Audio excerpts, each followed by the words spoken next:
When you are on a maternity break और कोई आपसे ये कहे कि तुमने तो अपनी सारी पढ़ाई, अपनी सारी डिग्रियां वेस्ट कर दी, तो दिल छोटा मत करना, क्योंकि एक बार फिर से वो वक्त आएगा जब तुम्हें उठ के अपने करियर को शुरू करने का मौका मिलेगा। बैकग्राउंड में आप देख सकते हैं a day in life of a work from home mother.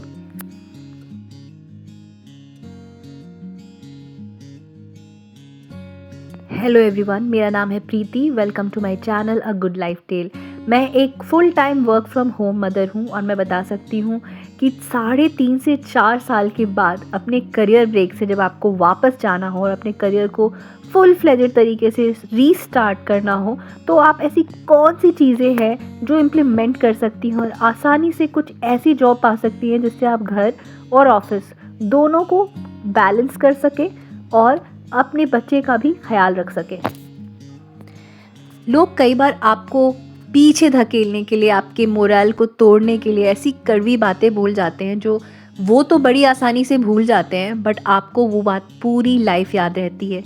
चीज़ें जैसे कि अपने करियर को तुमने वेस्ट कर लिया, या फिर अगर तुमने करियर कंटिन्यू किया तो तुम्हें एक सेल्फिश मदर का टैग दे दिया जाता है। यानी दोनों ही हालात में, दोनों ही डिसीजंस लेने वाली मदर्स को कुछ ना कुछ तो सुनना ही पड़ता है।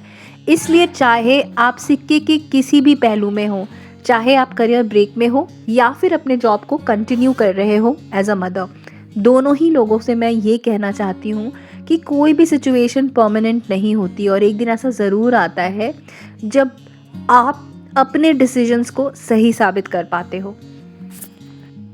मैं एक कंटेंट एंड कम्युनिकेशन हेड हूँ और मैं एक प्रोडक्ट बेस्ड यूएस की कंपनी के लिए काम करती हूँ और फुल टाइम रिमोट है मेरी जॉब। इससे पहले मैं पेटीएम के लिए काम करती थी और उस वक्त मैं नॉर्मल 9 to 5 जॉब के सेटअप में थी और कई साल अपनी डॉटर को घर पे छोड़ करके मैं जाया करती थी ऑफिस। लेकिन उसके बाद मैंने डिसाइड किया दैट स्पेशली कोविड के बाद मैंने ये डिसाइड किया कि I want to continue at home और मैंने 3.5 साल का ब्रेक लिया। उसके बाद जब मैंने डिसाइड किया कि मुझे वापस आना है ना, तो मुझे लगा शायद मैं नहीं आ पाऊँगी, ये कम बैक नहीं कर पाऊँगी, क्योंकि मुझे बहुत स्ट्रगल फ़ील करना पड़ा, बहुत सारी जगहों से ना सुनना पड़ा because of the career break. तो आज अगर आपको अपनी ब्रेक से जॉब में वापस आना है, तो सबसे पहली चीज़ जो आपको करनी होगी वो ये कि आज की टेक्नोलॉजी और काम करने के तरीके से खुद को फिर से फ़ैमिलियर करना होगा, क्योंकि बहुत कुछ बदल चुका है। एआई बेस्ड वर्क होने लगे हैं, एआई ऑटोमेशन हो गया है हमारे करियर में। तो अब जो काम है, स्पेशली अगर आप एक जनरल स्किल सेट के इंसान हो, तो आपको एआई सीखना पड़ेगा और ये नॉन नेगोशिएबल है।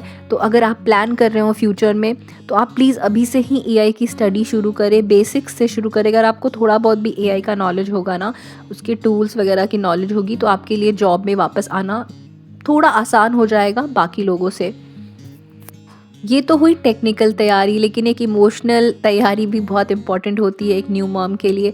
जैसे घर में वो सेटअप तैयार करना कि आप कैसे काम करोगे, तो जब आप काम करोगे तो आपके बच्चे का ख्याल कौन रखेगा, फूड कैसे बनेगा, ये सारी चीज़ों के बारे में आपको एक मेंटल प्रिपरेशन करनी पड़ती है। खैर, मैं तो रिमोटली काम करती हूँ, तो मेरे लिए सब चीज़ें कंपैरेटिवली आसान होती है, बट अगर आप हाइब्रिड मॉडल में भी ऑफिस जाते हो तो आप आराम से इन चीज़ों को मैनेज कर सकते हो। आपको ज़रूर कुछ पैसे इन्वेस्ट करने पड़ेंगे इन कुक एट्सेट्रा, बट फिर भी इससे आपकी लाइफ बहुत आसान हो जाएगी। तो इससे पहले कि आप जॉब ज्वाइन करो, ये सारी सेटअप, ये सारी अरेंजमेंट्स के बारे में ज़रूर सोचना। पॉइंट नंबर 3 ये है कि लिंक्डइन आजकल का सबसे इम्पॉर्टेंट पोर्टफोलियो है आपके लिए। एक तरह से अगर आप लिंक्डइन पे नहीं हो तो आप एक तरह से करियर वर्ल्ड में भी एग्जिस्ट नहीं करते हो। तो अगर आपने अभी तक लिंक्डइन पे नहीं बनाया अपना अकाउंट, मेरे ख्याल से ज़्यादातर लोगों के पास लिंक्डइन अकाउंट्स होते हैं बट वो एक्टिव नहीं होते हैं, तो मेरी आपसे रिक्वेस्ट है कि आप वहाँ पे एक्टिव हो जाएं, क्योंकि अगर आप एक्टिव रहेंगे तो बहुत आसान होगा आपके लिए, कंपनीज़ आपको ज़्यादा आसानी से ढूंढ पाएंगी। इसके अलावा आपकी जॉब सर्च में जो आपका सबसे बड़ा इम्पॉर्टेंट हथियार बनने वाला है वो है चैट जीपीटी।